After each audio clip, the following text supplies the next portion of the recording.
This is my 30 minutes with Kayla Itsines. Last year, Forbes named her the most influential fitness star in the world. At just 26, she's a multi-millionaire. You're really going to love getting to know Kayla Itsines.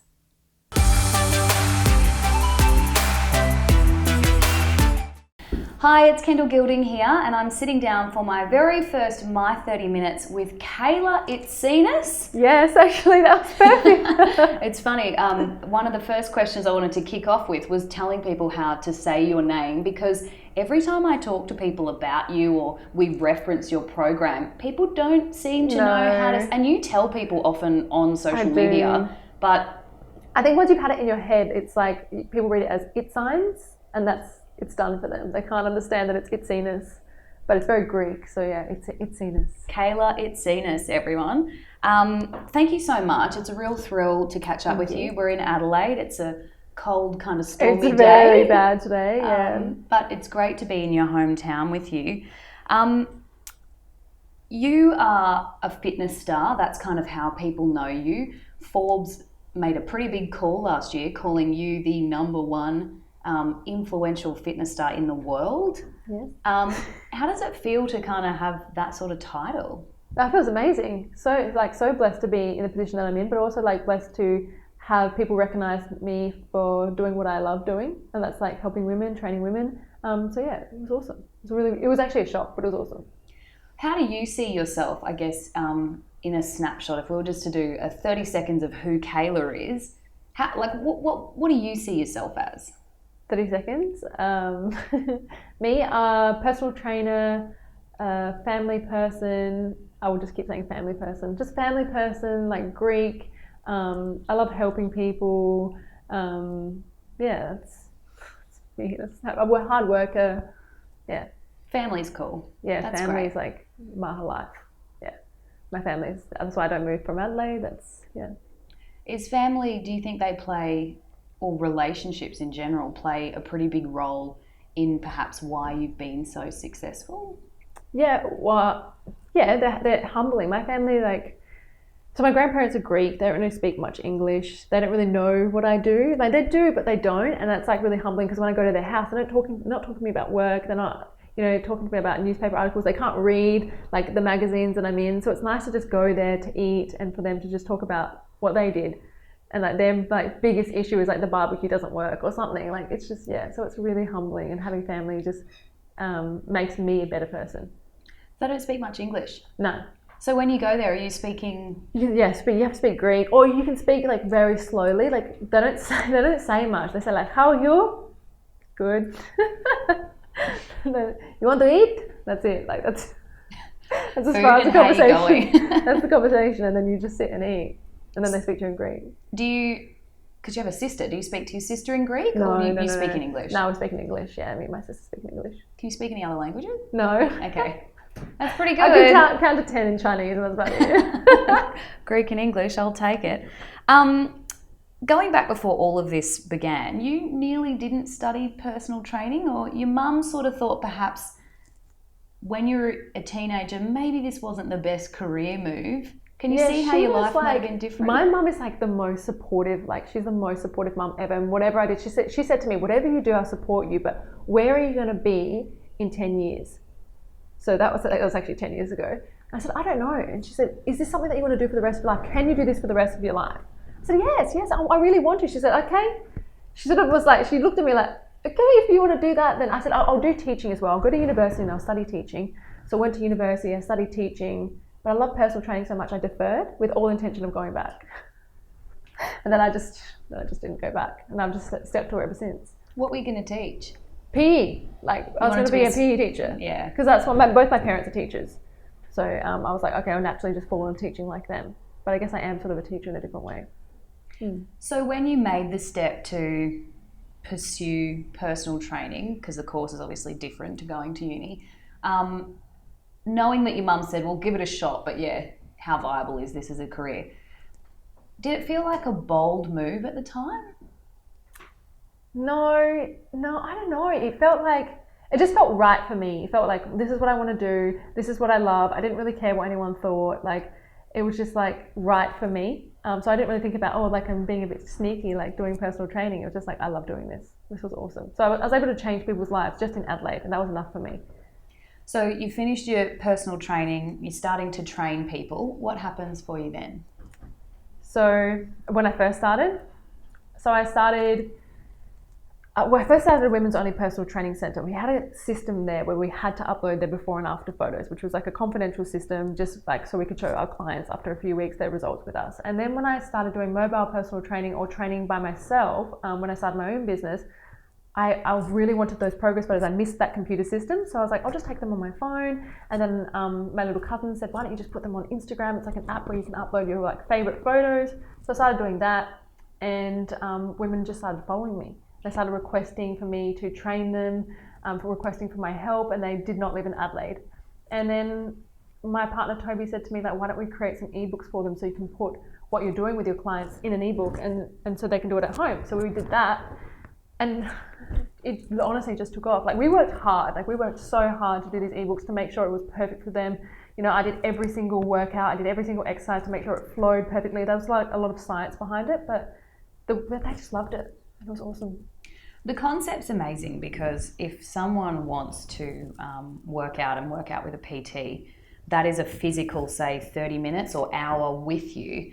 And if you're going to work full time, say you've only got 40 hours to spend with someone, and in which case they kind of need to live near you, but even if, say, they were willing to fly you to wherever, you've only got so many hours in your day. And so the concept's amazing that you know, between you and Toby, you had the foresight to say, well, let's make something so that everyone can kind of join in on this. Yeah. Everyone can join in. Like, it was aimed at women. There was like a part of the market that just wasn't there for women. There wasn't anything that was like 20. So we did 28 minutes. There wasn't anything that was that sort of program. There was nothing that was targeted specifically at women. It was all like programs for men, and you know, altered for women. Like there was nothing for women, and there was also nothing that's told women, you know, work out to be strong, fit, and confident. Women were like, excuse me, like I know it sounds weird now because we're sitting here in 2018, and that those words have been thrown around, and that's what people work out for. But like back in the day, that's not what you saw on TV. It was get shredded now, lose 10 pounds, like all the celebrity diets, like that's what was there. So when we came up with this plan, people were like, sort of like, what is going on? So we really, again, like we hit the market where it needed to be. And because it was tailored to women, I mean, when I think about exercising, you know, there was always exercises that existed for men, and it was like, oh, if you're a female, you do push-ups on your, you know, on your knees. Like it was a very kind of condescending, and it was a very kind of condescending, just system working out as if women, it wasn't for them. Or so were you really breaking the mold in that way? Yep. So that was the first thing I did on my first world tour. I went round and I gave all the women, like I was doing my tour, and as I was in the middle of my boot camp, and I said, all right, the next exercise is push-ups. And I stopped the music, and I said to everyone, we're going to do push-ups on our toes. And I said, can everyone tell me what the push-ups on the knees is called? And someone goes, girl push-ups. Wow. And I was like, absolutely not. And I was like, this is a modified version of a push-up, but it is not a girly push-up. A push-up on your toes is a girl push-up. Push-up on your knees. It's just like, I didn't want someone to think like we're precious, or, you know, like we're like fragile. Like you have to do it on your knees. Like why? Like that's a way to build up. So that was like the first thing that I ever did, like built women's confidence up. And I remember one of the ladies came up to me once. She was like, I am so glad I built my way up to doing a man push-up. I was like, you've got this all wrong. I think this has changed. I think it's completely changed. I think it's changed too. Like I think now it's more, I think we're expected to do push-ups on our toes, and it's not a man push-up. No, that's just a push-up actually. Yeah. So maybe perhaps you can be credited with a bit of that culture shift in our country, which is definitely something to be proud of. For someone like me who wasn't kind of privy to all the details on the inside of your journey, it really seemed like your star rose and rose and rose over the last 10 years. Did it feel as fast for you as it did kind of seem to someone like me on the outside? Or to you, can you just kind of remember really hard work? And I remember the really dedication. hard work. So I've only been around for like 3 or 4 years. I was a personal trainer before that, but no one really knew because there was no Instagram, or I wasn't on it anyway. But I remember the hard work. I remember the hours. I remember getting up at 4 o'clock in the morning. Sorry, I remember getting up at 4 o'clock in the morning and finishing work at 11 o'clock at night. Like, these were like huge days. So when people say like, oh, you're so lucky. Oh, it's just happened to you. Yeah, so it's like, no, it's, yeah, we are lucky. Like, I feel lucky, but both Toby and I worked so hard, so many hours. We had so many clients, we had boot camps, we had personal clients, we had group sessions. Like, we just didn't go on Instagram one day and say, oh, here's a program. We had those results from that real-time client. So yeah, we did work really hard. Has it come to a point where you are able to pull back at all? Like, in terms of, say, maybe your output in specific hours or how much you have to do, have you been able to pull back in a different way? In a different way, yes. Like, I don't have my boot camps anymore, or those big group sessions. I still do my client, like I'll train my friends and stuff like that, but I don't have the hours and hours of clients. But you have to work hard in different ways. You're doing world tours, you're training 4,000 people at once, you're traveling all over the world, you're doing stuff like this, like early mornings, freezing cold outside. You guys can't see that, but it's freezing cold outside. So like, you work hard in different ways. I think I'll continue to work hard. And like, my family, like I said, my family is Greek, and all they do is like hard work. So I know nothing. Like, I wouldn't be able to do nothing. No. Was there ever a point for you where you did look around, and because although you were working really hard and it was one-on-ones and then it was kind of, evolving in a way, was there ever a point for you where you looked around and kind of went like, this is working? Like, was there ever a shift where you thought, this is really getting traction? Yeah, when the first girls started sending in their transformation photos, that was like, because we grew very organically. Remember, there was no sponsored posts, there was no advertising on Insta, there was nothing like that. So we grew through word of mouth, and that's like, for when our programs got released, I think like 6 months after that, it grew really big, really organically, and women were talking about it and they were loving it. So I think that's how we got most of our following and the culture and the community. And then again, the world tours were amazing, because you get to see people in person and bring like a community of women together. So you talk about culture and community. Social media can be a pretty ugly place to spend time if you're, looking at some people's posts. Your community is incredibly positive. I've never seen anything like it, in a way that, I want to believe women are really good at supporting women, but so often we're not. And I think in Australia, tall poppy syndrome is really rampant. And even when you want the best for someone, sometimes because you feel insecure, you maybe bring them down. But in your community, it is the complete opposite. We've got women who are like strangers to each other. Yeah. And they kind of add this hashtag to their profile that like, I'm part of Kayla's team. And they all, like, it's phenomenal. And they all themselves then end up with stacks of followers because people journey with them. Why do you think that's happened? I think positivity attracts positivity. Like, you surround yourself with the people that you want to be like, or you want to surround yourself with the people that will bring you up. And that's why these women have so many followers, because they're just literally like, they're like rays of sunshine, like these women. And I think like I started with like a few really positive girls, and it just grew, and I attracted what I am, and I attracted more and more women like that. And then it just became like, I think like we're now like the world's biggest online female fitness community. And like, they are incredible. So when people write things like uneducated comments, like you were saying about social media being like harsh sometimes, someone will write something like, oh, well, I think she looked better before. And someone will jump in and say, well, it doesn't matter because she feels fantastic now, and just having that support, whereas I don't have to do it. I don't have to come in and say and justify and say, well, she feels better, someone else will do it for me. So I think that's really nice as well, having that support from not only like I'm supporting them, but they're also supporting me. And they all support each other. It's just, they're fantastic. It's just unbelievable. It's a real testament to kind of what you guys have built. How do you feel about social media? It's a big part of your brand. Maybe you never chose that intentionally, but it's how it's evolved. How do you feel about it?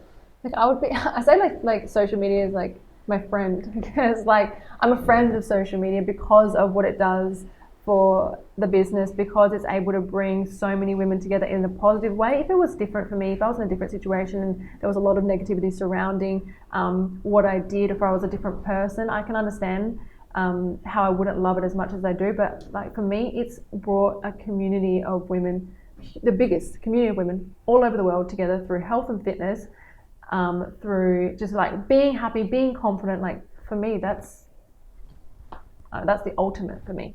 The ultimate. I brought people together through health and fitness. Like that's unheard of. Like women wanting other women to do well, women wanting other women to work out and do well. Like that's just like, it's honestly unheard of. I want to go to the gym. Like I want to be healthy. Yeah. For women, that's, yeah. It's amazing because to so many other people in your position with that level of influence on social media, there's a lot of striving that goes on particularly Instagram. At the moment, I think you've got 9.4 million followers. No doubt that will have gone up by the time, some people are at home watching this.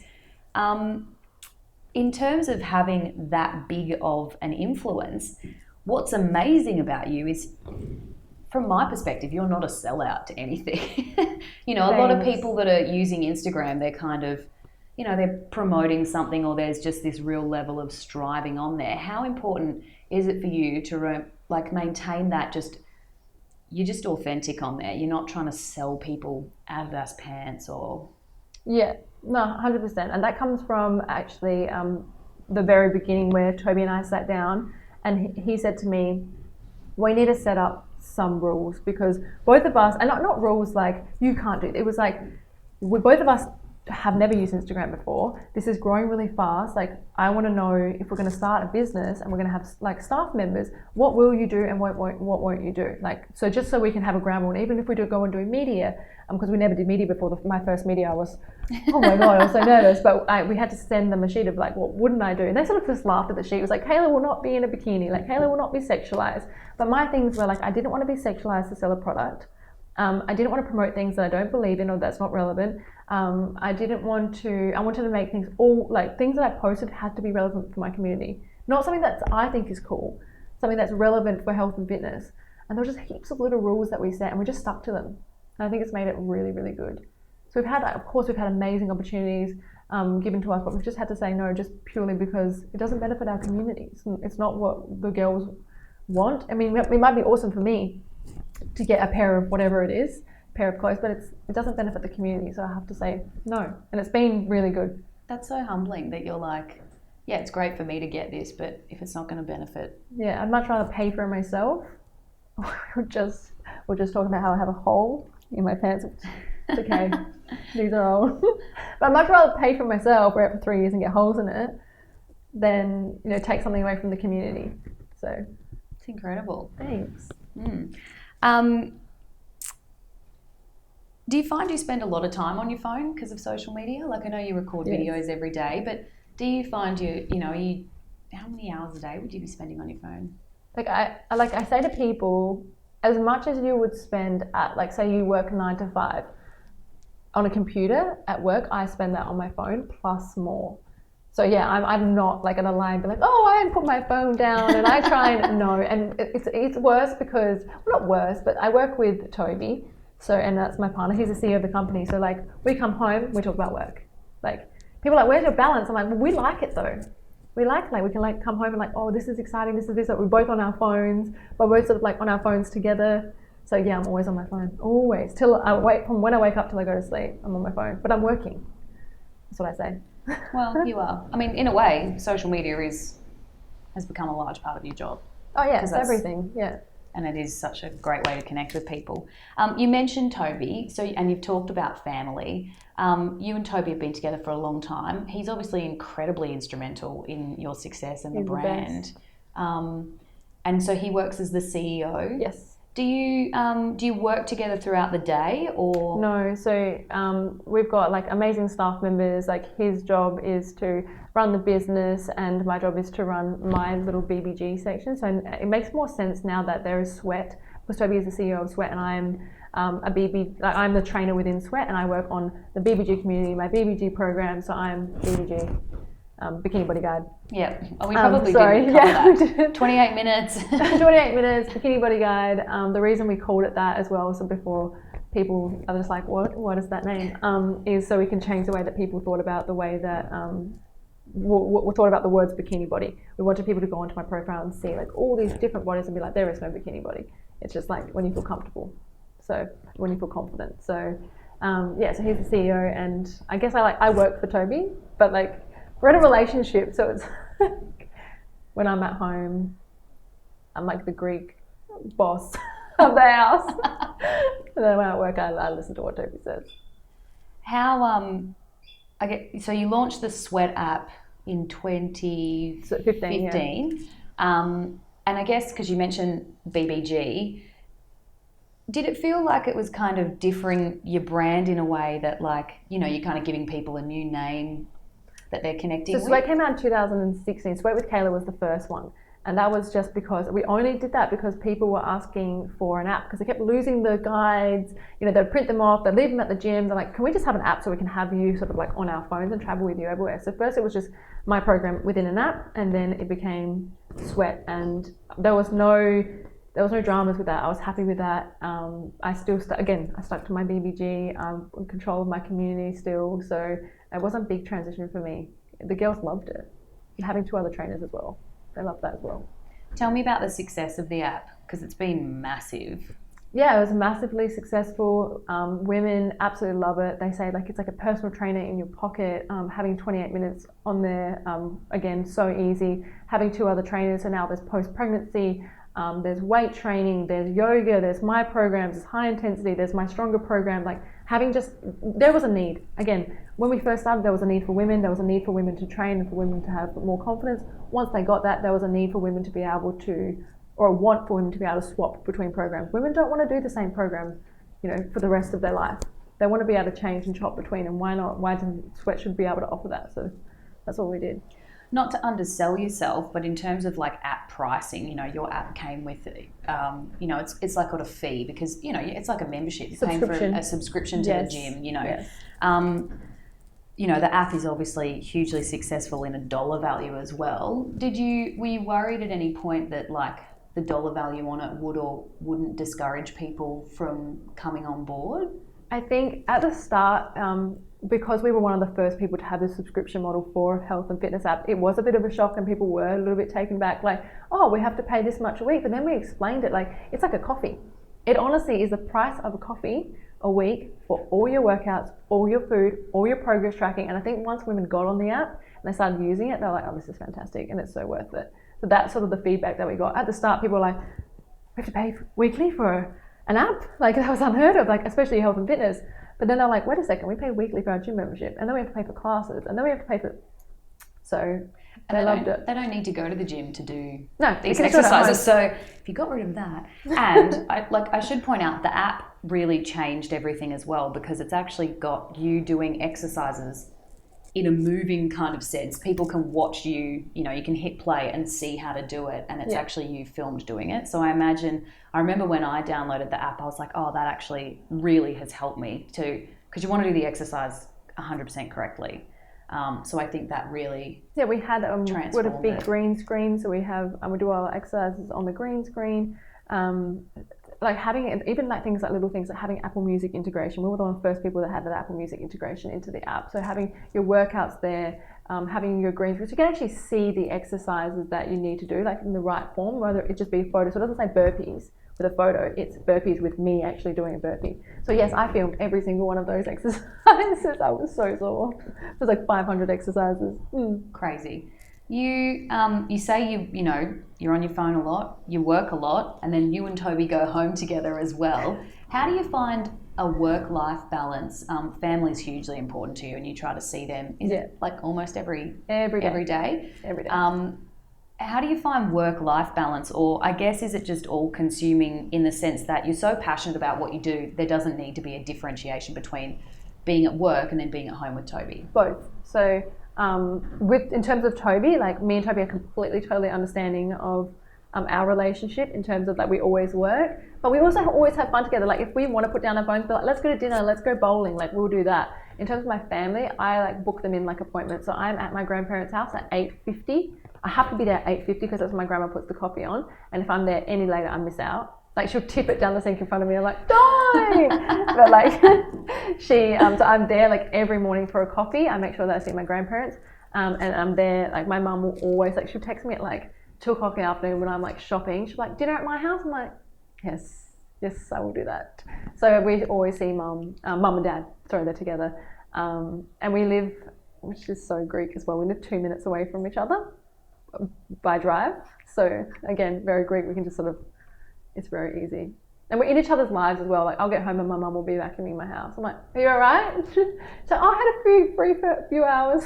So yeah, I see them all the time. So it's really special. Yeah. Like a lot of people, I guess in general, fractured families or whatever, but even then, yeah, being that close with them, it's really special. It's the best. You do live in Adelaide, and this was something I wanted to ask you. You could live anywhere in the world, you know, being as successful, influential, you know, obviously money, you could kind of live wherever you want, but you stay here in Adelaide. Yes, because I love my family too much. Like, if I didn't have my grandparents or my parents, it would be a different story. I think it would be a different story. Sorry, it's all right. It's okay. So if I didn't have my family here, it would be a completely different. Oh no, not a completely different story. I do love Adelaide, but having my family here, there's no way I could leave them. Like, I can't leave my grandparents. Like, I see them every single day. Coffee from them every single day. Like, I have dinner with them once a week. There's no way like I would trade living in, I don't know, somewhere in America in a big house for not seeing my family. If you did live somewhere else though, like hypothetically, where do you think you'd want to be? I would just move up to up in Australia, so somewhere where it's like a little bit more sunny than Adelaide. I wish you guys could see how cold and rainy it is outside today, but like I would just move a few hours up, so somewhere in Queensland or probably Queensland. So you'd stay in Australia? Oh yeah, you don't kind of want to be in New York or anything no. that? I love Australia. When I'm traveling, like I love traveling, I love meeting new people, but I always I get to Australia and I almost like kiss the ground. I'm like, I really do love Australia. I think Australia is so beautiful and people don't understand how beautiful we really is here and how lucky we are. Yeah, you only have to travel to kind of see how amazing Australia is whenever you come home. You're like really, really thrilled to be here.